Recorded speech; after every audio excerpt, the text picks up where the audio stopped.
yo, should come as no surprise, but I like to have a good time when I work. That's right.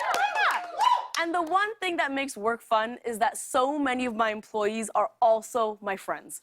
When I first moved here, I didn't have very many friends. It was just me and my recording equipment. So I did what everyone else in Hollywood does. I hired friends. But let me tell you, being a boss and a friend can be tough. Like, no one likes being told what to do. I get it.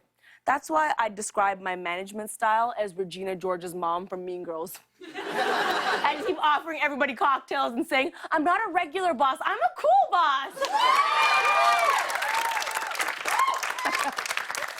But I can't turn off my work brain, which I'm sure is very frustrating for people I work with. Sometimes we'll be out, this is true, y'all, we'll be out having a good time, and I'll just turn to a coworker and I'll be like, vodka? Oh, by the way, you should really get me those notes ASAP. Okay, shut! Some of you may know Taylor. Ready? Oh, you know Taylor? Make some noise for Taylor. Such a good guy. Taylor works for me, but he's also one of my friends. Friend.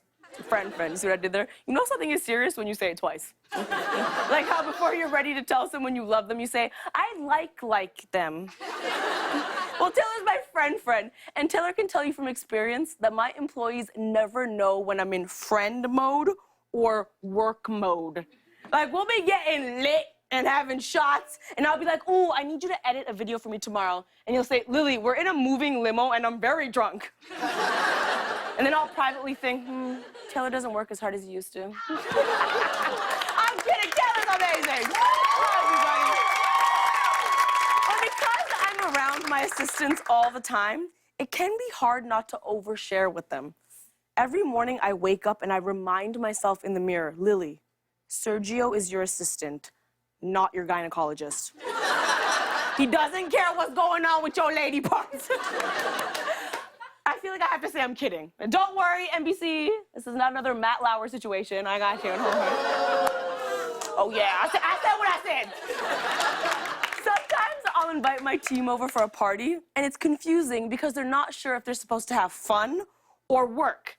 Like recently I had a party, and my assistant didn't even RSVP because he thought he was gonna have to work for me anyways. And I was like, Sergio, you're here to have fun and relax. Have fun and relax. And he was like, okay.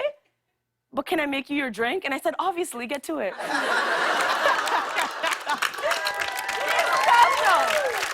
It's tough because in the past, employees have gotten too relaxed and started slacking on their jobs and talking to me differently because we're friends. And that's when things get complicated.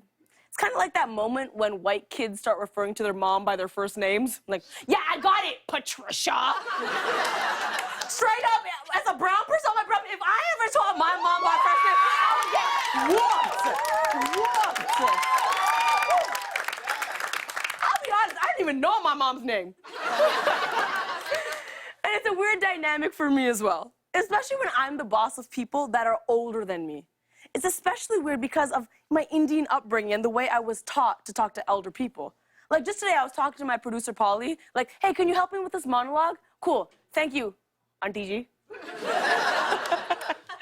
And honestly, I've just decided, it's on my employees to decide where to draw the line between friendship and work. It's not on me. If they leave it up to me, I'll show up to their house for a sleepover as Lily, their friend. And I'm just like any other friend. We order pizza, we play Monopoly, and I pick the movie. The only difference is if they say no to the movie I pick, I can fire them. Ultimately, it's fun to work for me. Ultimately, being a friend and a boss is all about finding a balance. On the one hand, you want to be friends with the people in your team. Yeah, of course, you're spending so much time with them. It makes sense. On the other hand, you can't call them to vent at the end of a long day at work like, hey, you know who's being so annoying at work today? You.